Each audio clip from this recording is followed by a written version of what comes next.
నమస్కారం. ఈరోజు మనకు అక్రమంగా అరెస్ట్ చేయడం జరిగింది.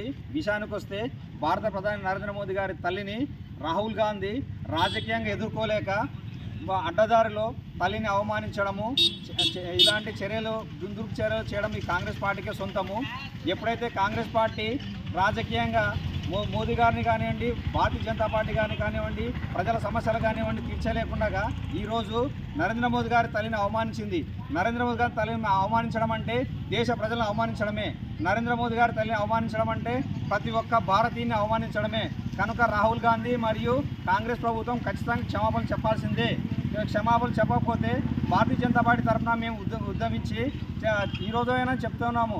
విషయానికి వస్తే ఆయన కేవలం తల్లిగారు అంటే స్వర్గీయంలో ఉన్నటువంటి తల్లిగారిని కూడా వదలకుండా ఇష్టానుసారంగా అవమానించినటువంటి రాహుల్ గాంధీకి అసలు రాజకీయంగా చేసే నైతిక హక్కు కూడా లేదు. ఈ కాంగ్రెస్ ప్రభుత్వం కూడా ఇచ్చిన 6 హామీలు కూడా అమలు చేయలేక, ప్రజల యొక్క అభివృద్ధి మీద అమలు చేయలేక, వాళ్ళకి ఏ చేతకాక కేవలం మోదీ గారి తల్లిని అవమానించడం మాత్రమే చేతవుతుందా?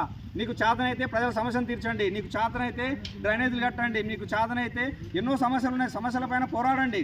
మీకు పోరాడడం చేతగాక కేవలం నరేంద్ర గాంధీ తల్లి మీద మీరు చేయడం అనేది సముచితంగా లేదు. మీరు ఇలాగే దుందుడుకు చర్యలు చేసినట్టయితే రేపొద్దున ప్రజలు మిమ్మల్ని కేవలము ఇప్పుడు కర్ణాటకలో కానివ్వండి, తెలంగాణలో కానివ్వండి, మరితర రాష్ట్రాల్లో 3 రాష్ట్రాల్లో మాత్రమే ఈరోజు కాంగ్రెస్ అధికారంలో ఉంది. మీకు కేవలం అది కూడా ఉండదు.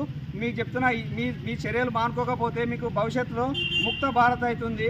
అందుకే ప్రజలు ఆగ్రహంతో ఉన్నారు. కనుక మీరు ఖచ్చితంగా రాహుల్ గాంధీ గారు కానీ అలాగే కాంగ్రెస్ గవర్నమెంట్ కానీ ఖచ్చితంగా మీరు ప్రజలకు క్షమాపణ చెప్పాల్సిందే. భారత్ మాతా కీ జై, భారత్ మాతా కీ జై. మోదీ గారి తల్లిని అవమానించిన రాహుల్ గాంధీకి, మోదీ గారి తల్లిని అవమానించిన రాహుల్ గాంధీకి, మోదీ గారి తల్లిని అవమానించిన రాహుల్ గాంధీకి జై హింద్.